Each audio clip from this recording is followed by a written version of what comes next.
social conditioning would have us believe that the optimal way is through working hard. Nose to the grindstone, baby. Though I would argue that is operating from a state of force as opposed to true power. True power is the effortless way, the joyous way.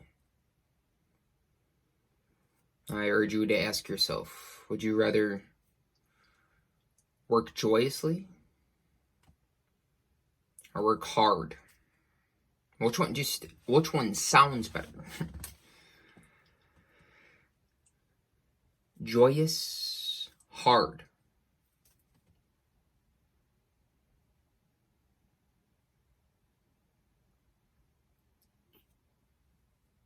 The course of nature is like water, is effortless. It's the path of least resistance.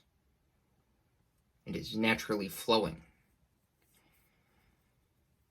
The hard way is going against the current, trying to pedal upstream as opposed to flowing with the course of nature. Call it the Tao, call it whatever. Now, when there's no inner resistance, then naturally our way of being is effortless. And this can carry over to any task. This way of being, when it becomes automatic, we're in tune with this essence within us that allows us to engage with the world, perform a certain task, or whatever it may be, with no resistance.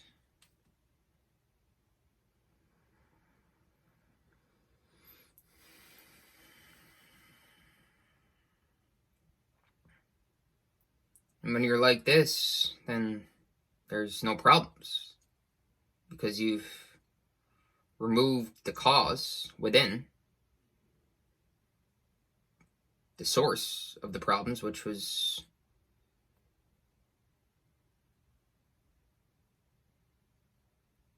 all within. The world has no problems. I mean, you really adopt the mentality that it is what it is. Though it's a cliche saying, widely used, it's very profound. It can be ironic that the most simplistic things go over our heads and tend to take them for granted. But it is what it is. It means that the world is perfect the way it is. There's no problems. Any perceived problems lay within yourself. And once the root of that has been removed, and there's no further problems. Everything is beautiful and perfect the way it is. Because everywhere you look, there you are. It's you're the universe observing itself. When you're looking into another's eyes, you're looking into the mirror. It's you looking back at yourself. We can intellectually understand that, of course, but when you feel it, it's visceral. It's beyond intellectual understanding. Then it's that way of being has a way of rubbing off on others and uplifting others, whether they're conscious of it or not. Your aura, the fields of energy operating to and through you, Now I say to and through because acting upon and through acting outwardly. So it's an inward and outward. It's a reciprocal process. It's never ending, as represented by the mathematical symbol of infinity.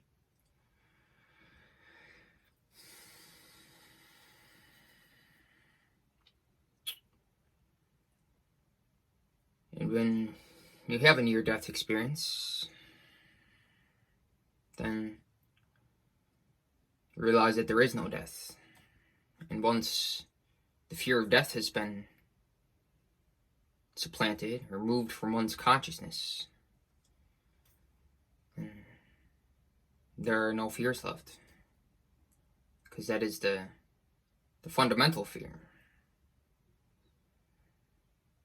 Once you realize that there is no separate you that can die, because everything is you. It's a never-ending process.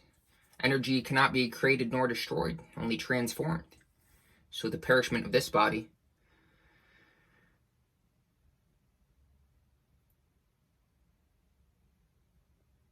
is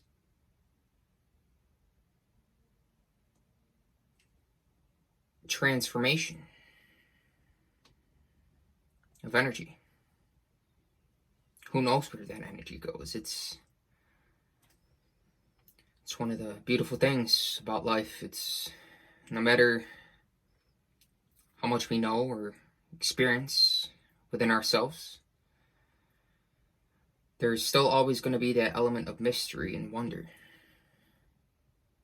And that's the beauty of it. We can think about it all day. Thoughts are a never-ending process. You can go round and round in circles. The more questions you ask, the more answers you get. And answers only lead to more questions. And that's a never-ending process. But once we transcend the psychological realm, dimension of human experience, then it enables us to see beyond the mind. Once we see beyond the mind, naturally, we know we're not the body, because that's the base level, and above that's the mind. Once we know we're not the mind, not from listening to somebody say it, because that's maybe true for them,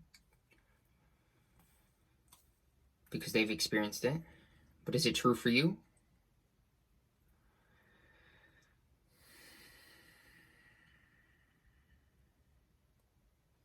Believing is not knowing.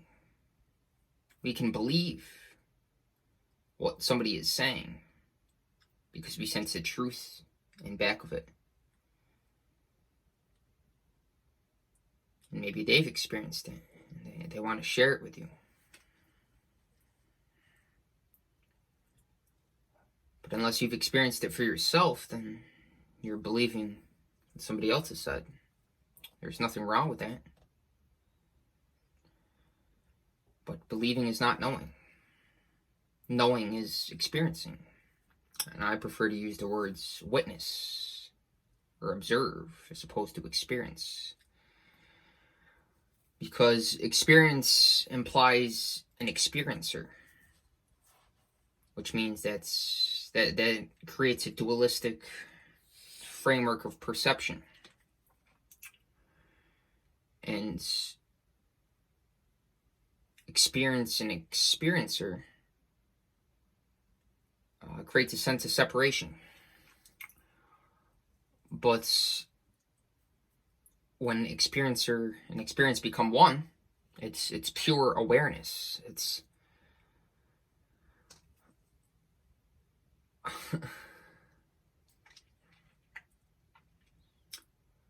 but witness and observe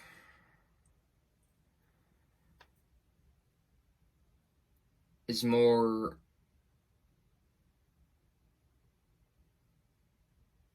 has a more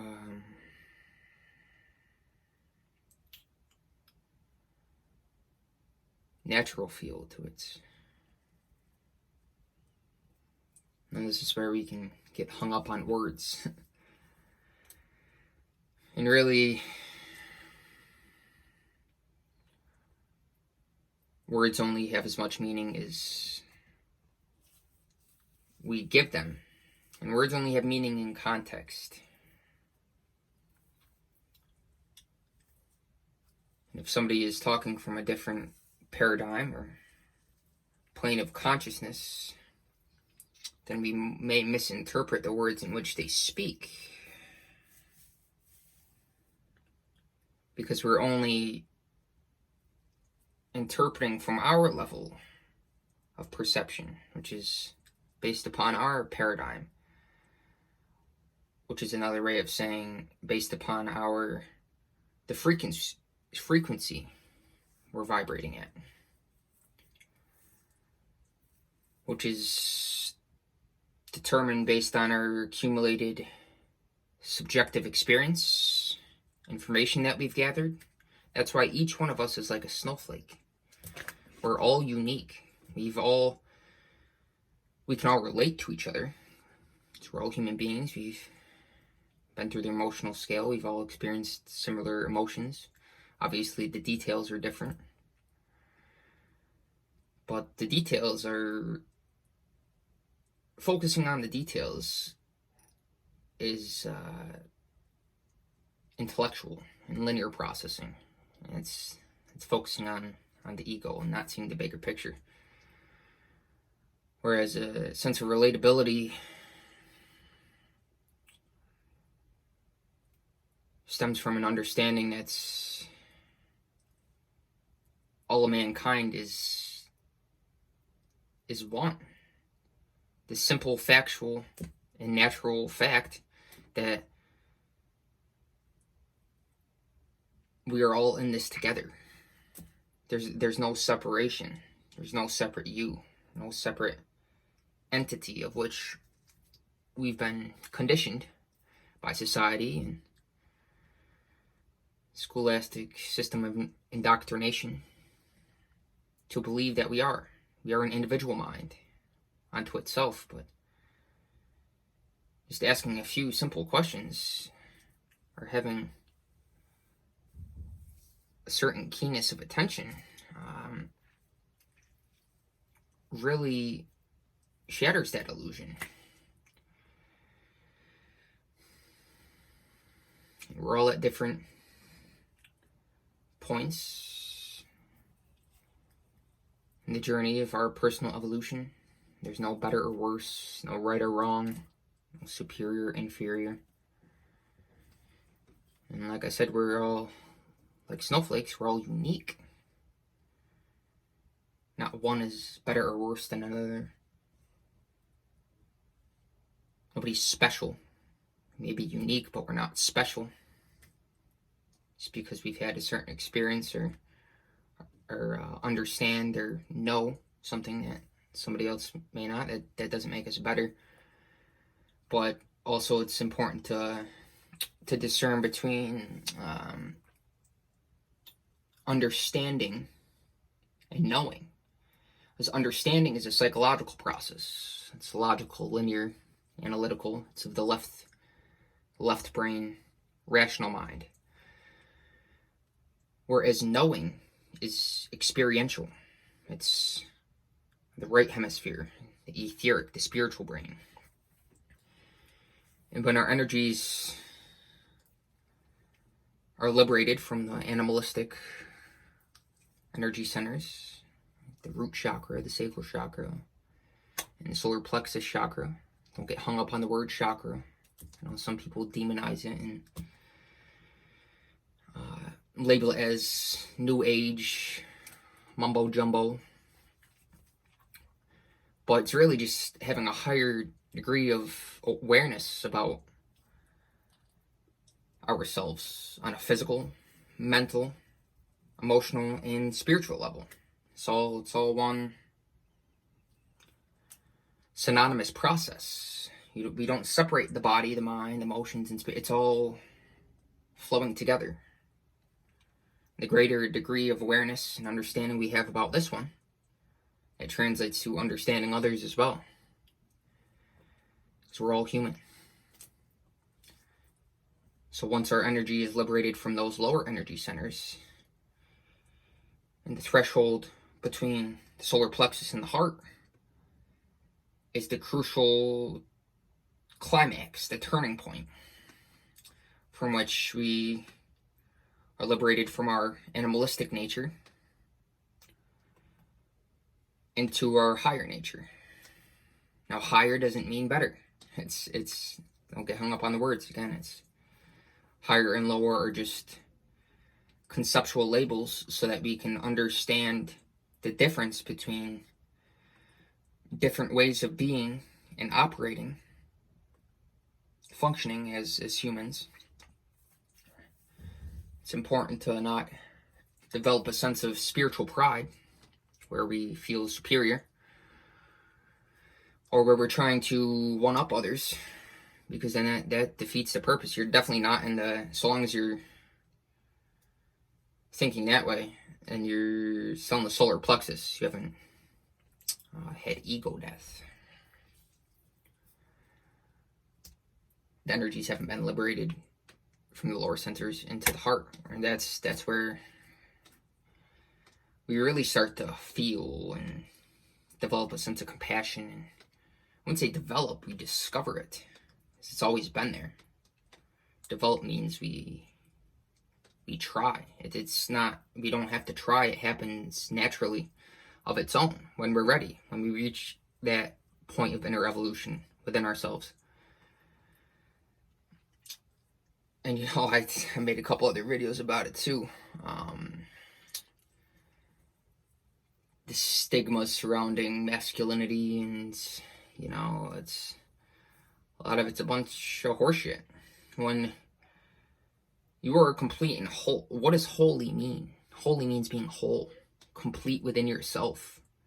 To me, what that means is your masculine and feminine energies are operating at full force and in proper balance. Now, the masculine energy centers are the root chakra, that sense of stability, groundedness, protection. The solar plexus, which is that sense of passion, fire, that digestive fire. And then the throat chakra, which is connected to the spacious, akashic, etheric, infinite intelligence. That's why the power of the spoken word, we're sending those energy waves out into the universe around us. And then the feminine energy centers, the sacral chakra, in between the root and the solar plexus, which is the sexual energy center. Water element. And then the heart and the pineal gland, the third eye. Intuition. That's why a lot of women are very intuitive. A lot of women modern women have lost this sense due to brainwashing, social conditioning, and consuming disempowering information. There be music or television or flawed information passed on to them through their elders who didn't necessarily have bad intentions or were trying to pass on untruths, but they didn't know any better themselves. So they were doing the best with what they knew. It's nobody's fault. But that's why in the age of information, it's important to put content out there so that in perfect timing, people find it finds them, so that they can be initiated into the spiritual process. There's going to be some uncomfortability. There's going to be that transitionary period where call it the dark night of the soul, call it whatever, where there's going to be some doubts and fears that surface, and we never want to repress them, suppress them. We want to recognize them, let them surface, make the dark side of us conscious, shed light upon that dark subconscious aspect of ourselves, and that allows us to surrender and let it go, so we can disidentify and detach from it and realize that it's not who we are at core. We've just emotionalized these perceptions and beliefs and experiences in a way where we've unconsciously attached to them. But once we realize that it's not us, that there's something beyond the mind, emotions, and body, then it gives us a sense of inspiration. Listening to others who've had these experiences, just listening to the voice, the calmness of the energy being transmitted can be transformative if we don't resist it and we allow it. And we don't automatically reject it because it's contradicting our current beliefs or paradigm, and it may be uncomfortable, but that doesn't mean we automatically rule it out. So long as we do that, we're resisting the inevitable growth process. That's the longer we go on without allowing this process to unfold within ourselves, the more suffering and misery that we're going to experience is inevitable, because suffering is only of the body, mind, and emotions. Once we experience a dimension beyond that, we are liberated, alleviated from fundamental suffering and fear. Now, that's not to say that we don't have experiences. I still have experiences where it's like, you feel it in your gut, or, but it's temporary. And I don't identify with it. I allow it to surface, and I allow it to be there without resisting it, and it naturally fades away of its own.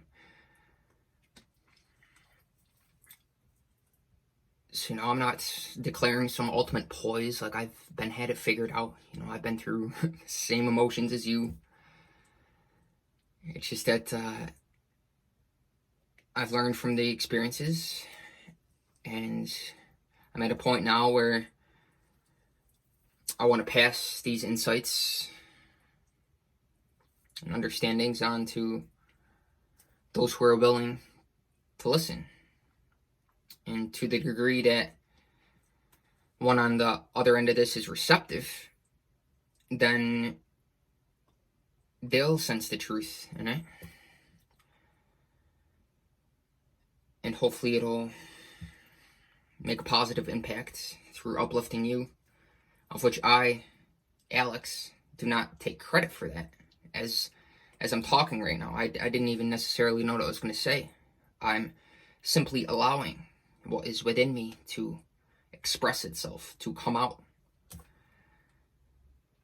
Like I was saying at the beginning of the video, it's flow-based. It's not me working hard. This is what I want to do naturally. This is what I've been led to do.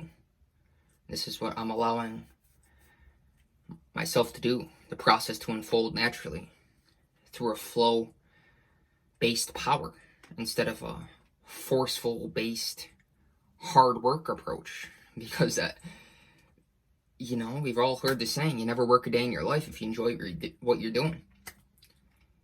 And I spent, I'm not keeping track of time, but pretty much all day writing, working on a book, and I'm going to share that with you guys when it's done.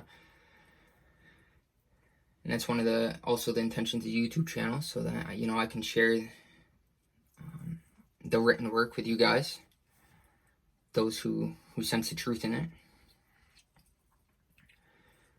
Because the book it's great stuff. I'm pumped. The stuff that's coming out naturally is it's beautiful, and it's because I'm not forcing it.